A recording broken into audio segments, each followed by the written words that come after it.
Welcome to Legends, a series that delves into the lore within Horizon Forbidden West. Of the many pivotal conflicts that echo through Horizon's history, none were more impactful or more costly than humanity's last stand in the 21st century, Operation Enduring Victory. A global defensive against the Pharaoh Plague, to buy as much time as possible for the completion of Project Zero Dawn. Humanity's last great war pit the entirety of humanity against the rogue chariot line swarm. A fight that required hope to sustain it, salvation by way of a superweapon that could defeat the swarm once and for all. There were some, however, seeing the inconsistencies of this narrative that began to question the truth of the campaign and would dig for answers amongst the carnage. These records told through the aerial captures in the burning shores is one such story. We first learned of the battles of the California Marine from data points in Horizon Zero Dawn, from the accounts of Corporal Acosta, whose mechanized response brigade fought on both coasts of the continental US against the swarm and witnessed the fight firsthand. Machines rising from the Pacific covered in burning sewage, strategic EMP strikes across the grid, and entire skyscrapers rigged to collapse on incoming Horus-class Titans. An incredibly hard-fought defense, eventually forced to retreat to alternative lines further inland. Chilling testimonials, but still very much left to the imagination.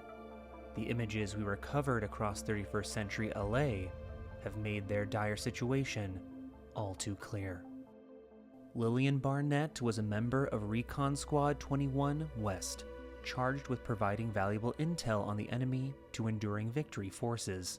From the air, she saw the unfiltered horror of her fellow soldiers, cut down in droves as they fought for the salvation of their world and their very lives. Lillian Barnett, Recon Squad 21 West. Today, our unit was sent to status check a battalion holding the pier. I saw the civilian guard numbers and my heart sank. Pasha's unit was there. Even from a distance, we could see the bots swarming the area. We had to keep the vert high, but it was clear. There was no one left. We called it in as we saw it. But that evening, as I left my CO's office, I caught a glimpse of a media update sent to go out based on our report. Only it wasn't. Enduring Victory triumphs at Santa Monica. The bastards are covering it all up. My best friend threw himself into the meat grinder, and no one will even know. These lies can't stand. People need to see the truth. The curated disinformation campaign of Enduring Victory was accomplished on both a micro and macro scale. Along with narratives pushed to the public painting a more glorious view of the war, correspondence from the front was altered when deemed necessary. From this point on, along with furthering her duty to her fellow soldiers, she dedicated herself to revealing the true motives behind Enduring Victory and Zero Dawn. Lillian Barnett, Recon Squad 21 West. We passed the old refugee center at Capitol Records. Of course, if you were fit to fight, it was more of a conscription facility, tearing families apart. Doesn't matter anymore. Building's a wreck now, devoured by the swarm. Not like USRC will ever let the public know that. Pasha always said he was going to record a big hit in those studios. Said being my holocam operator at LAHV2 was a momentary pause on the way to rock stardom. He should have spent his last days on that damn guitar. Not on Operation Enduring bullshit. Everywhere will be like this. It's inevitable. How many would willingly fight for a hopeless cause if they knew the truth? Along with former military members, previously disbanded in favor of automated military technologies, a large part of Enduring Victory forces were made up from the general population. These civilian guard brigades were often hastily trained, armed, and sent to the front lines before imminent swarm attacks. Lillian's testimony offers us a glimpse into the latter stages of Enduring Victory, recruitment. We've been previously told that early recruitment was more voluntary, but this paints a very different picture of what had to be done to ensure more troops would be there to fight the unstoppable plague. Today's recon went past Griffith, or Heaven Sent HQ, former HQ, whatever. It's been shuttered for months. I remember when it was still an observatory. Pasha and I went the weekend before the Walter Laundra takeover. I bet Laundra's just fine right now, in a bunker somewhere, or snobbing it up in space like far zenith. One thing the rich do right, they always have their backup plans. So I took a page out of their book. I swiped some black boxes from scrapped verts, a few emergency radios, hacked together a timed trigger. If I'm KIA or discovered and silenced, this story will be sent out across every SOS channel we've got. One way or another, I'll make sure the truth gets out there. From Dr. Sobek's journal entries, the Odyssey colony ship launched in mid-July of 2065, and advanced elements of the Pacific Swarm reached Kalmar by late October of the same year. Though the human resistance continued to fight, this time represented the terminal phase of the conflict. With the amount of biosphere degradation that had occurred up to this point, it's unlikely that the atmosphere was still breathable when this image was taken. Yet another catastrophic blow to those attempting to hold off the swarm. Despite this, Lillian was intent to let those who were left know exactly what was transpiring, and had a plan to achieve this. Barely made it back today. We were sent to extract data of great importance to Zero Dawn. Our mission led us to this freaking bougie baby clinic in the hills. Why does a superweapon need info on embryo storage? Soldiers, civilians, we're being churned into biomass slushies for this? None of it added up. But there wasn't time to dig deeper. The swarm was eating the hills around us. We barely got back to the vert. The 4th, 9th, and 11th MRBs put up a good fight against a Titan. I doubt many survived.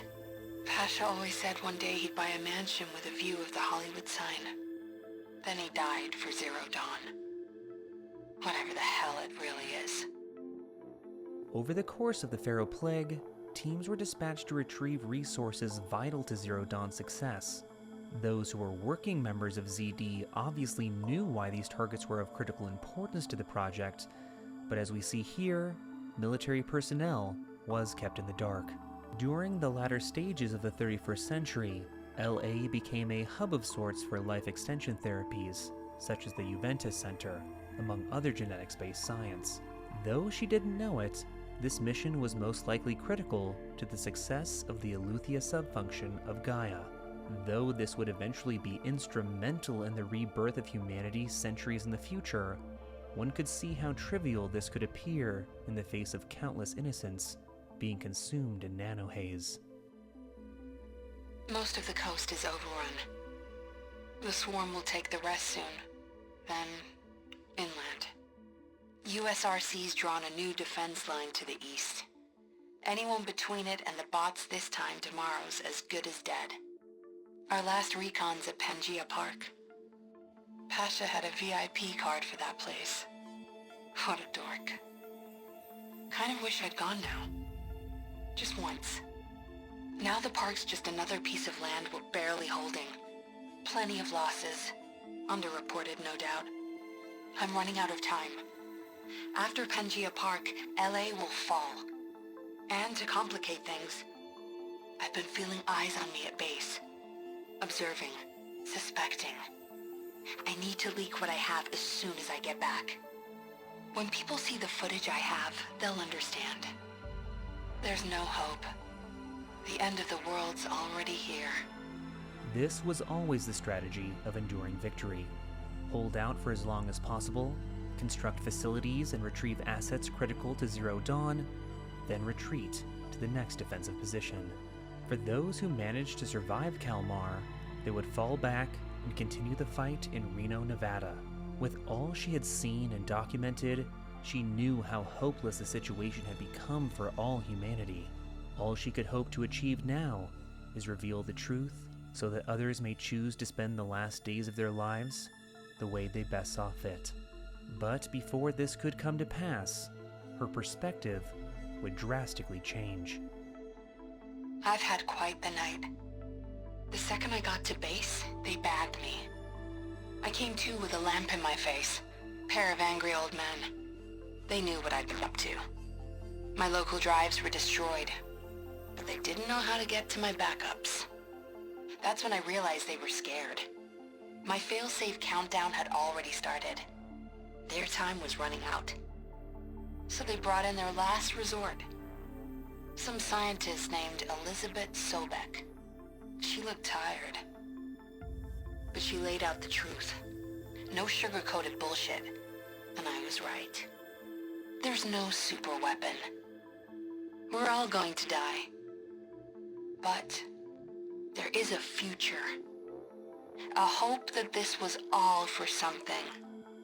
If Zero Dawn succeeds.